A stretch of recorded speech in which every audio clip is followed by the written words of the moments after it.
25 years after the collapse of the Soviet Union, Georgia's Prime Minister says forging ties with the West is in his country's best interest. There is a very clear will of Georgian people and population to be pro-Western, to be pro-European.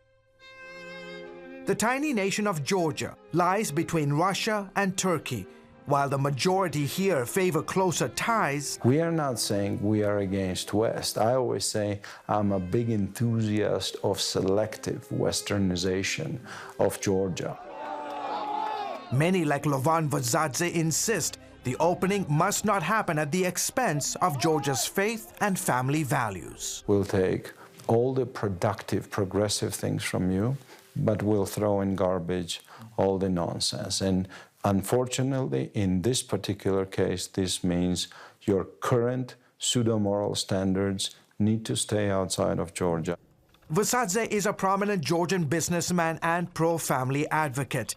The pseudo-moral standards he refers to are efforts by the US and EU to force Georgia into accepting homosexual practices and same-sex marriage as societal norms. If you think indecent, radically sexual behavior is what you want to do, that's your choice. But if I think that this is an embarrassing sin, I want to remain in a society which is allowed to say that.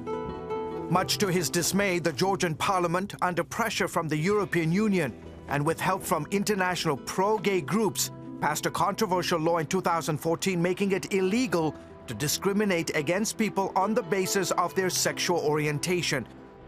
Vazadze says the decision amounted to the legalization of homosexuality in Georgia. You say this law is part of an international agenda. What is that agenda? To destroy a family. I believe the front line of this war is in every living room and in every bedroom, where your wife and my wife, our children, sleep. The front line is now spreading to Georgian classrooms, with children as young as 8 being taught gender theory. To somehow alter and change. Tinatin Khorbaladze is director of a pro-family organization.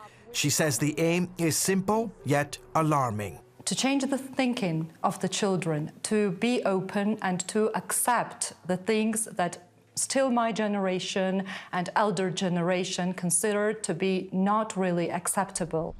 Georgia is deeply conservative.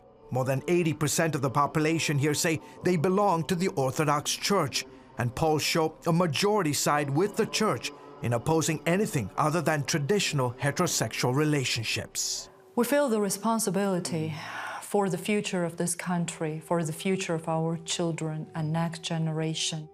But not everyone agrees with the Church's stance on marriage. Some human rights groups have labeled this country one of the most homophobic nations in the world. Are you afraid for your life? As for me personally, yes, because my life is in danger in Georgia, and not just because of my sexual orientation, but because of my professional activities as well. Georgi Tatashvili is transgender. He rarely gives interviews, but agreed to meet with CBN News at an undisclosed location in the capital. He is a lawyer for the LGBT community and says he has paid a price for it. They've arrested you, they've beaten you. Yes, many times I was beaten by policemen, ordinary citizens, and in general from many people. Tatashvili made headlines earlier this year when he became the first person ever to file a suit with the Constitutional Court seeking same-sex marriage. The lawsuit is still pending. A majority of Georgians today believe that what you're doing, your lifestyle, is sinful. And they say that you are destroying their country. I think that this is the case, and I'm not surprised people feel this way. The principles of secularism are practically violated in Georgia. The Orthodox Church puts so much pressure on the society to make sure Georgian human rights are not extended to include LGBT people.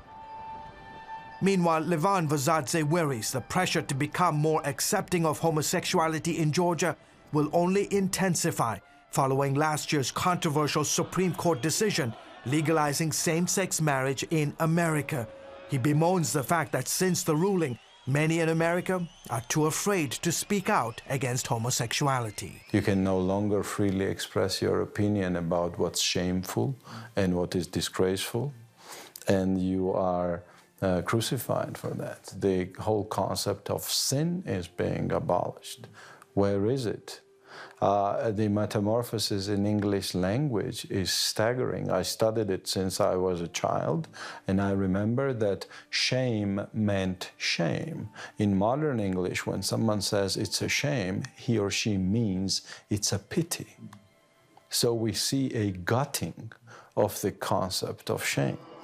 Vazadze is praying Georgia never reaches that point. He's urging his fellow countrymen to be bold in proclaiming the truth in love. Is it your opinion that the church in Georgia, Christians in Georgia like yourself, are in the end going to determine the future of your country? What else? Of course. That's it. Nothing else. George Thomas, CBN News in Tbilisi, the Republic of Georgia.